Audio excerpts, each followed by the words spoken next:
Assalamualaikum warahmatullahi wabarakatuh. Salam kreatif teman-teman. Pernahkah teman-teman melihat ini? Meteran air terus berputar, padahal semua keran di rumah sudah saya matikan. Ini bukan hantu ya teman-teman, ini adalah mimpi buruk tersembunyi setiap pemilik rumah. Kebocoran pipa air di bawah lantai. Kebocoran ini tidak hanya memboroskan air dan membuat tagihan PAM teman-teman membengkak, tapi juga mengancam fondasi rumah. Nah, saya tahu deteksi dan perbaikannya tentu ini nggak mudah ya teman-teman, karena ini instalasinya bawah di bawah lantai. Tapi jangan khawatir, di video ini saya akan tunjukkan rahasia tukang profesional, cara menemukan kebocoran tersembunyi menggunakan alat sederhana, dan cara memperbaikinya dengan cepat. Tonton sampai selesai karena di akhir akan saya tunjukkan kejahatan di balik instalasi pipa air di bawah lantai yang harus teman-teman hindari.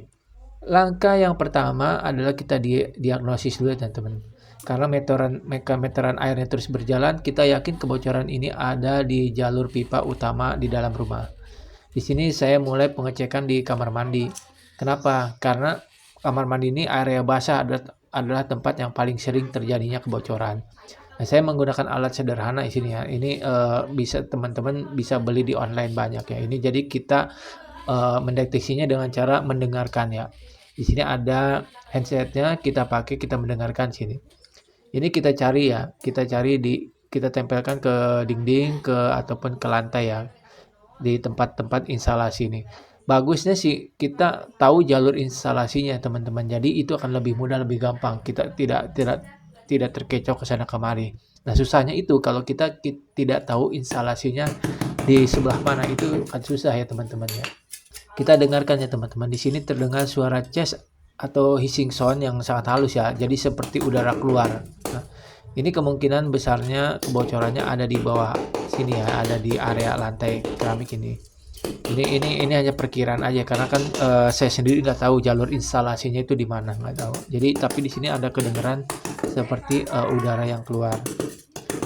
Sebelum saya bongkar ini saya mau potong dulu ya nut keramiknya ya. Jadi biar bongkar keramiknya itu lebih gampang dan keramiknya ini bisa digunakan kembali ya. Di sini saya menggunakan mata Gurinda Turbo ya, karena ada beberapa keuntungan untuk jenis Gurinda ini, yaitu dia mempunyai kecepatan pemotongan yang tinggi, kemampuan untuk memotong berbagai material keras seperti beton dan granit, serta hasil potongannya yang cenderung lebih halus dan rapi ya, karena dia di sini mata Gurinda ini dia lebih tipis ya, jadi hasil potongannya lebih rapi. Selain itu mata Gurinda ini dapat digunakan untuk pemotongan basah maupun kering.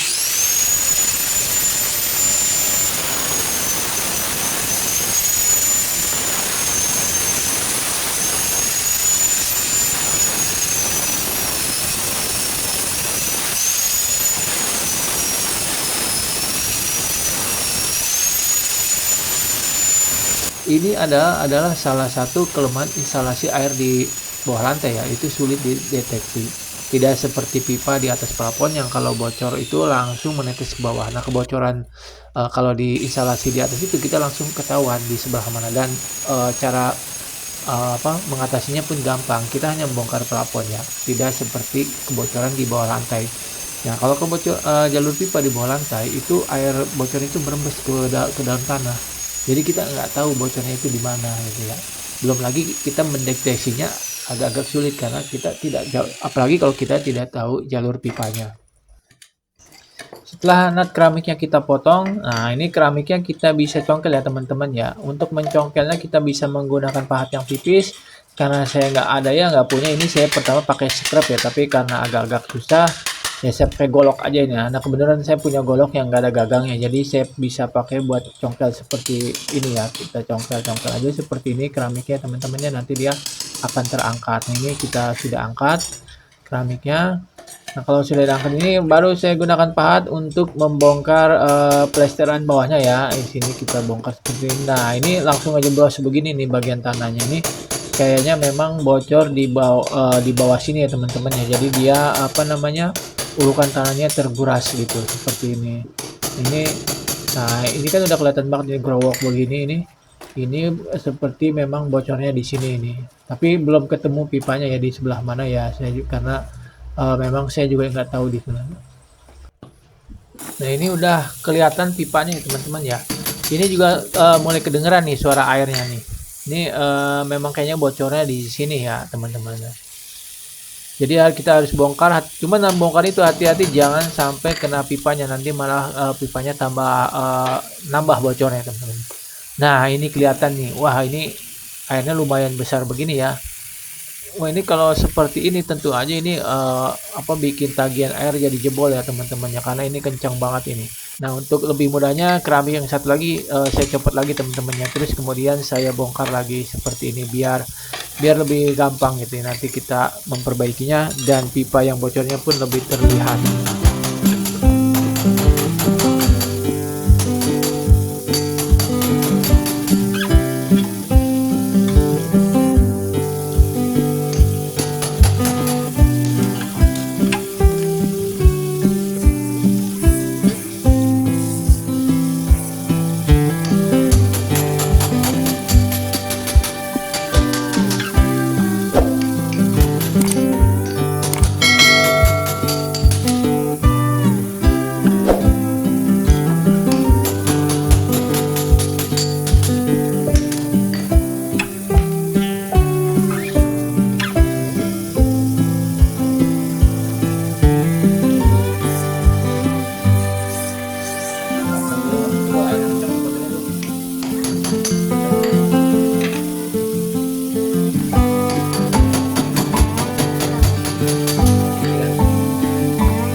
Nah, akhirnya kebongkar semua. Ini nih kelihatan banget ya teman-temannya.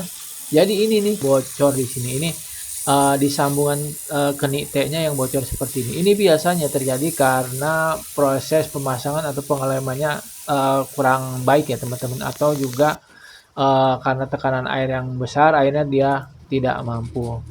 Nah, selanjutnya kita potong aja bagian yang bocor ini. Sepertinya kita harus ganti T-nya dengan yang baru karena ini bocornya lumayan besar ya. Kita potong aja. Memotongnya pun ini agak sulit ya teman-teman ya, karena posisinya sempit seperti ini. Nah, ini kelemahan instalasi air di bawah lantai itu seperti ini ya teman-teman. Kita sulit mendeteksinya di mana yang bocor, kita juga sulit untuk perbaikannya, dan tentu biaya perbaikannya lebih mahal karena kita harus bongkar lantai seperti ini.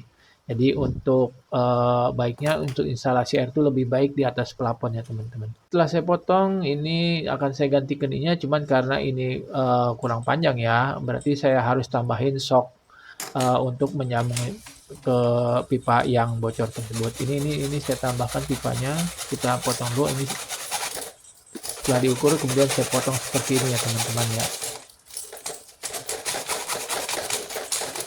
Aduh, pakai copot segala. Nah, sebelum dipasang kita paskan dulu seperti ini ya teman-teman ya. Jadi jangan langsung dilem, nantinya takutnya kurang pas. Nanti kita bongkar lagi agak susah ya. Jadi sebelum dilem kita paskan dulu seperti ini.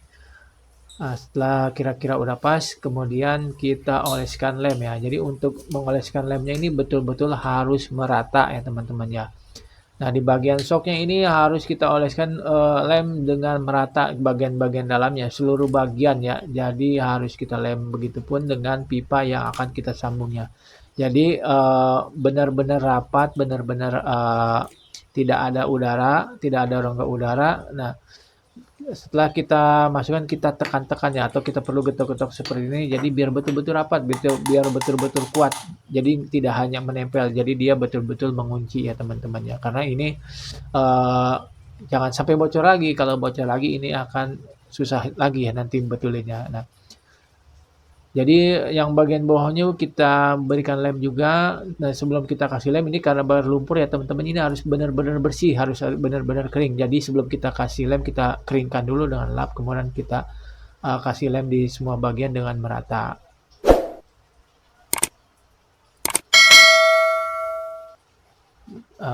Untuk memasangnya kita pasang yang bagian yang lurus dulu ya teman-teman ya.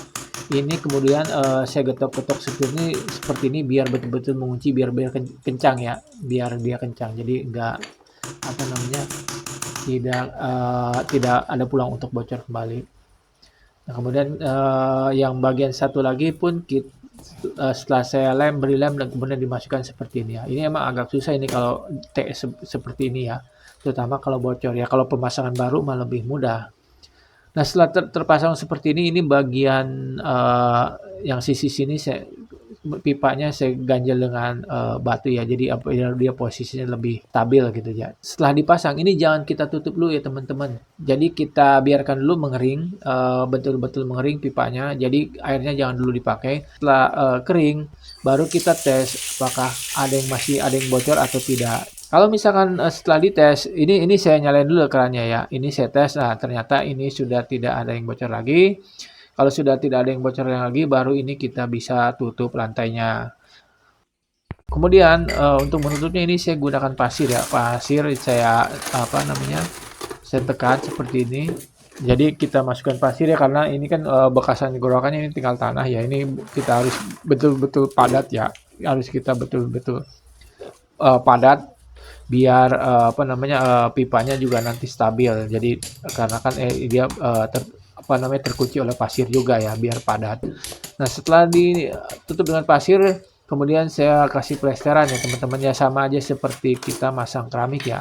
Kemudian keramik atasnya kita kasih lem keramik ya teman-teman. Ini kasih, kebetulan ini saya hanya ada sisa lem keramik ya. Masangnya juga malam-malam ini ya nggak apa-apa lah, ini yang penting kita pasang dulu. Nanti juga ini kan sepertinya akan dibongkar lagi ya karena mau diganti keramiknya. Kita pasang. Setelah dipasang kita biarkan ya seharian ya teman-teman ya. Kebetulan ini saya masangnya malam, jadi sampai besok jangan dipakai dulu ini karena kan ini posisi masih basah ya keramiknya ya. Biar dia tidak coplok keramiknya. Nah, kita tunggu sampai besok setelah kering baru ini kamar mandinya bisa dipakai kembali. Jadi kalau kita lihat dari sini ya teman-teman bahwa itulah susahnya perbaikan instalasi air bersih di bawah lantai ya. Itulah mengapa sebaiknya kita ketika kan memasang instalasi air bersih itu sebaiknya di atas plafon karena perbaikannya dan perawatannya itu lebih mudah. Jika teman-teman suka dengan trik dan tips DIY hemat biaya seperti ini, jangan lupa like video ini dan subscribe. Tekan juga tombol loncengnya agar teman-teman tidak ketinggalan video-video selanjutnya. Dukungan teman-teman membantu saya untuk terus berbagi tips yang lain. Terima kasih. Wassalamualaikum warahmatullahi wabarakatuh.